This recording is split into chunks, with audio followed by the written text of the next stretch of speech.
Hello everybody, and welcome to our little talk for this week of Lent. Today is a very special day in the history of our country. It's the 23rd of March, and we're reflecting today on 12 months of suffering, because that's how we can call it, with the COVID disease. 12 months today since Boris Johnson closed down the country, and we still have the effects of that going on around us. So today we're invited by the Bishops' Conference to have a day of recollection and a day of prayer.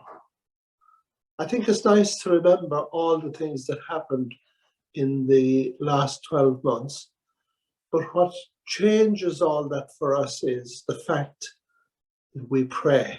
That's the important thing. Reflection is fine, but what do you do with reflection? Well, in our case, as followers of Christ, we bring it to Christ. So the first thing I'd like you to reflect on today, and of course, obviously to pray about, and that is the things that happened to yourself. How are you now at the end of this 12 months? What's going on with you? Many of you have told me on the phone that you're frustrated. Some of you are getting depressed, and some of you are wondering, is it ever going to end?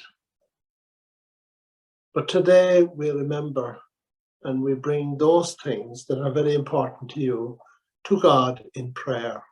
Don't forget the prayer. That makes all the difference. And the prayer, actually, I was reflecting this morning, it's the 23rd of March. So why don't we use the 23rd Psalm for our prayer today? The Lord is my shepherd, there is nothing I shall want. Fresh and green are the pastures where he gives me repose. Near restful waters he leads me to revive my drooping spirit. So if your spirit is drooping, bring it to him today in that Psalm, 23rd Psalm.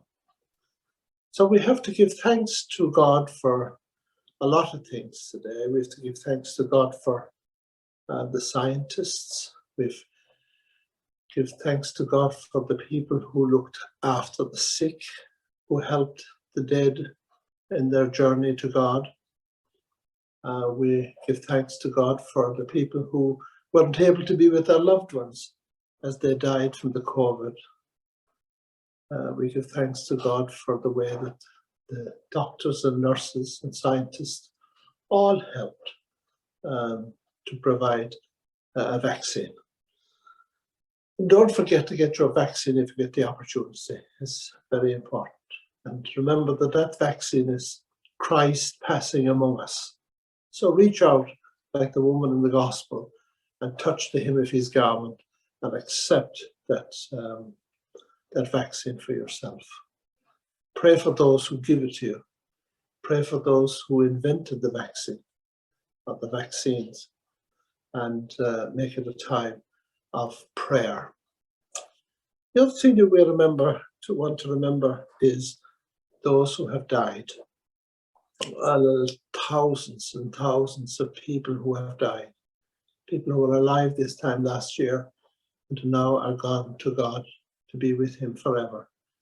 So we pray for them, that the Lord will grant them eternal rest and give them his peace. We thank God for their lives. Some of them were elderly, but some of them were also rather young. And we give thanks to God for them and for their families. We ask God to bless them. Of course, an awful lot went on in our own little community as well. We thank God for the people who kept the churches open, the people who did the streaming. One of them is watching me here on this thing.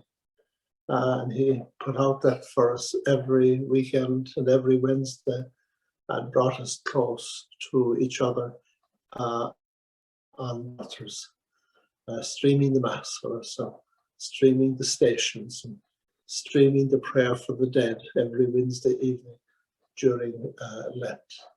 So we give thanks to God for them, for all who cleaned the church and who looked after the people as they came into church. And there's an awful lot who that went on behind the scenes, and we thank God for them. We thank God too for those who supported us, for those who went to the trouble of sending little messages to encourage us to keep going. We thank God for you as well.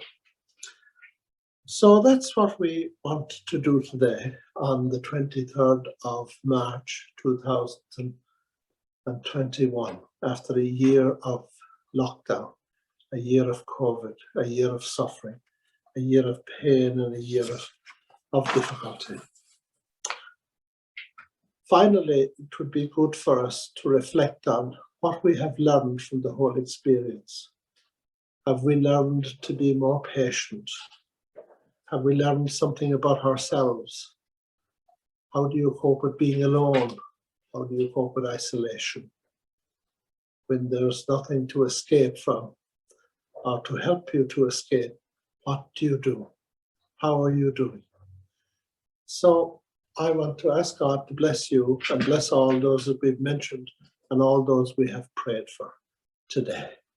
May God bless you all. Amen.